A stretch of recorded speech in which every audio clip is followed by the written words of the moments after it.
A'udzubillahi minasyaitonirrajim. Bismillahirrahmanirrahim. Assalamualaikum warahmatullahi wabarakatuh. Klana Yuda Channel mempersembahkan cerita silat para Tisangkal Putung episode yang ke-8. Selamat mendengarkan. Matahari pun mulai menebar senyuman dengan sinarnya.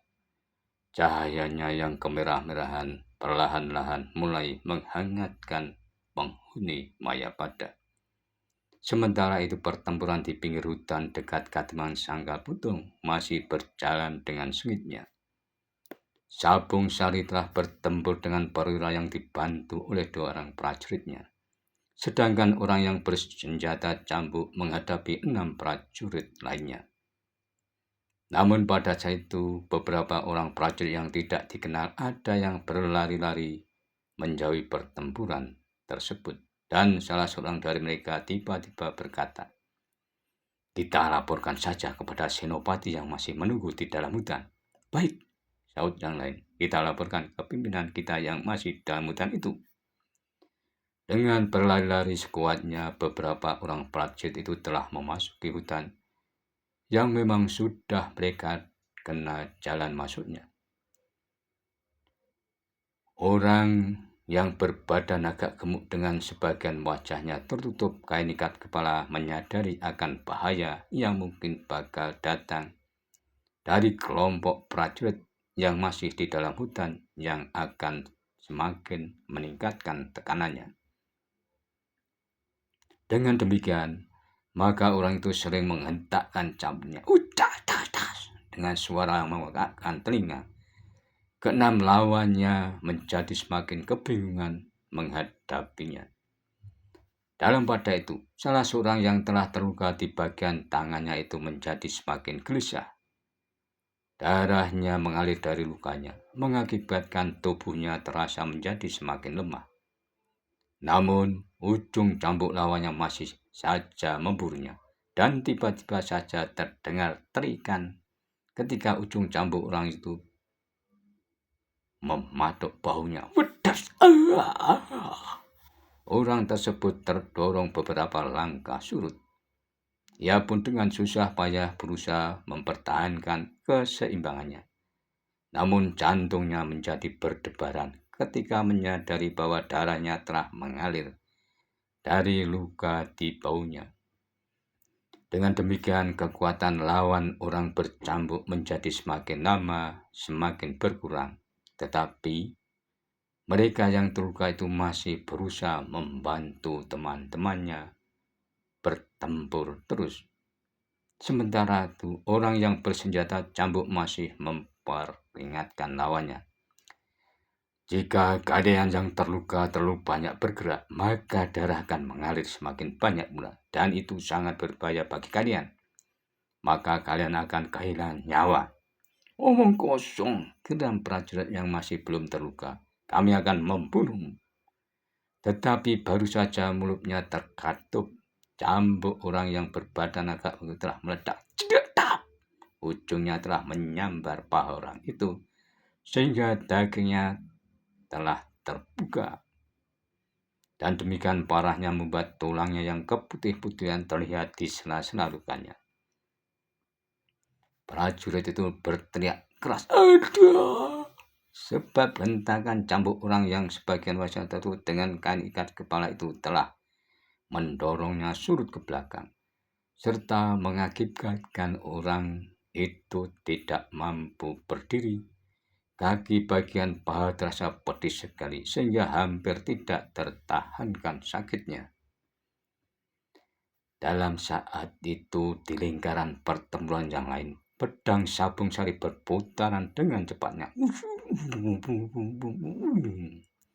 Senjata pedangnya bergerak menyambar-nyambar. Seorang di antara kedua orang prajurit yang bertempur bersama perwira prajurit itu terlempar beberapa langkah belakang dan jatuh berguling-guling di atas tanah. Ujung pedang Sabung Sari telah menyambar perut bagian samping prajurit hingga perut bagian sampingnya tergores dan terkoyak.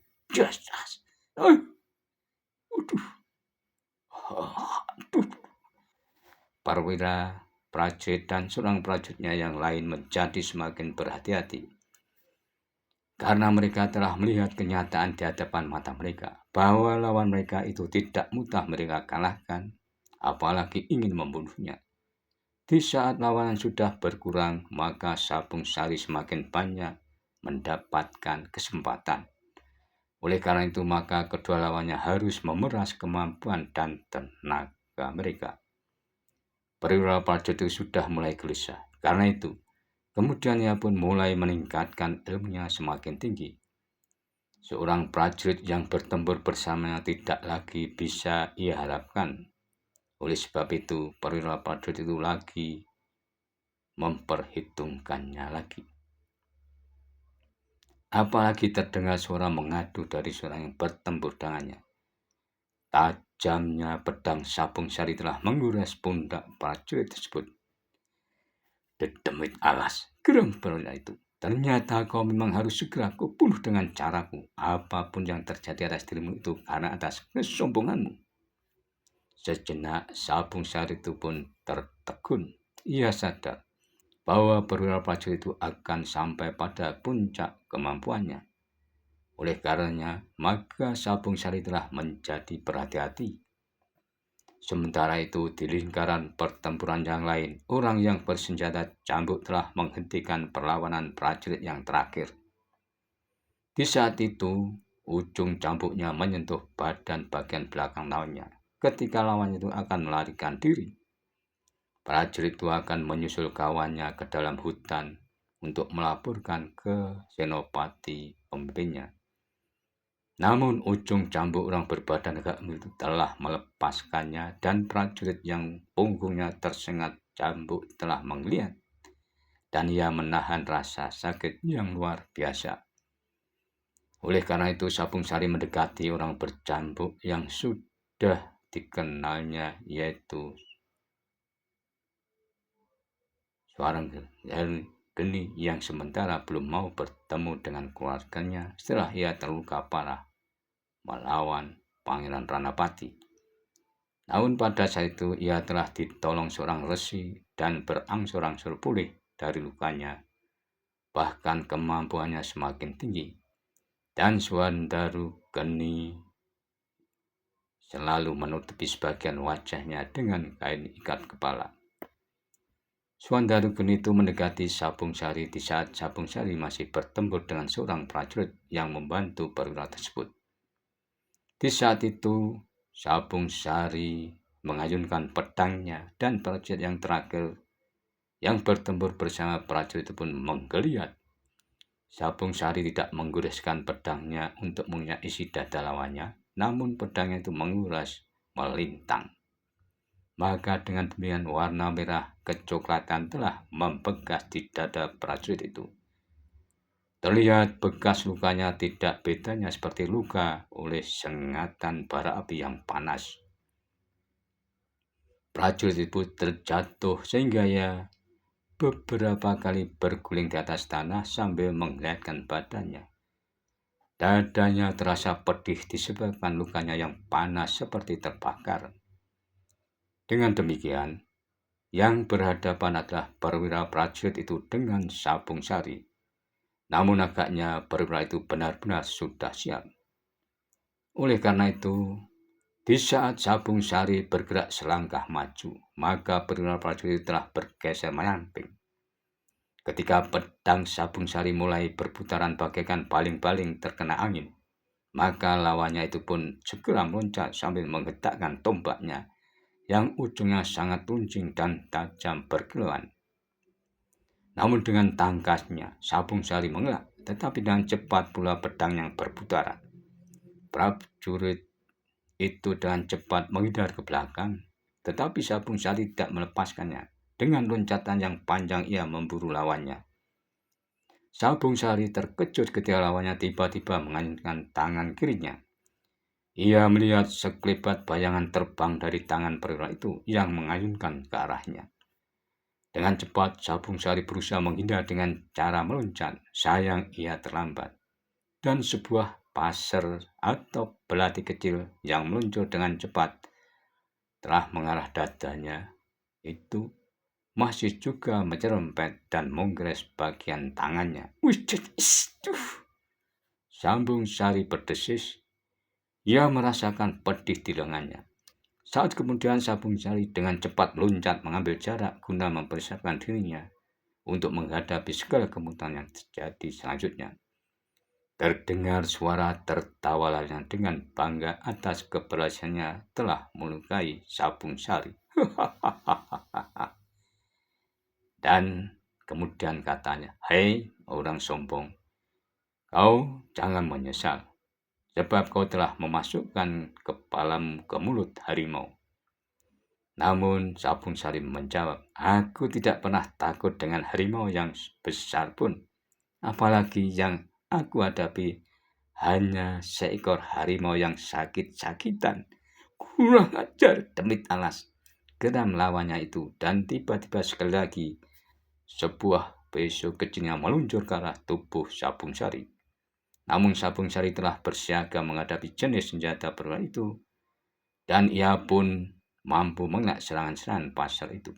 Dengan cepat Sambung Sari mengelak dengan bergeser ke samping. Dalam pada itu, orang yang bersenjata cambuk yang sudah tidak lagi menghadapi lawannya berkata, "Di sana kau tinggal seorang diri. Bersama para prajuritmu kau tidak dapat mengalahkan kami."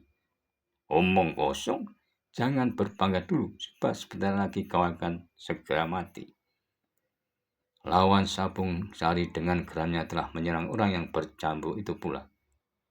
Ia pun sambil meloncat menyamping melemparkan sebuah belati kecil ke badan orang bercambuk. Belati kecil itu meluncur dengan cepatnya dan seakan-akan tepat mengenai dada lawannya di arah jantung. Sambil berteriak, prajurit itu berkata, "Mati kau orang sombong!" geramnya. "Kawan-kawanku yang terluka masih sempat melihat tubuhmu terbaring diam." Tetapi orang bercambuk itu tidak menjawab. Namun perwira prajurit itu terbelalak ketika ia melihat lawannya yang bersenjata cambuk mendekat sambil berkata, "Jangan kau terlalu banyak membuang senjata pasar kecilmu dengan sia-sia kias anak." Tetapi tiba saja Sambung Sari berkata, "Suwandaru, lepaskan orang itu, biarlah aku mengakhiri perlawanannya." Suwandaru geni sejenak memandang Sambung Sari. Kemudian ia pun menganggukkan kepala dan melangkah surut agak jauh dari area pertempuran. Sambil melangkahkan kaki, Suwandaru itu berkata, "Tapi kita harus memperhitungkan prajurit yang masuk ke hutan untuk membawa pasukan bersama pimpinan lainnya, Sambung Sari." Namun Sambung Sari yang masih terlihat marah itu berkata, "Aku akan menyelesaikan dengan cepat, Suwandaru," jawabnya. Perkataan Sambung Sari itu telah membuat telinga lawannya menjadi memerah.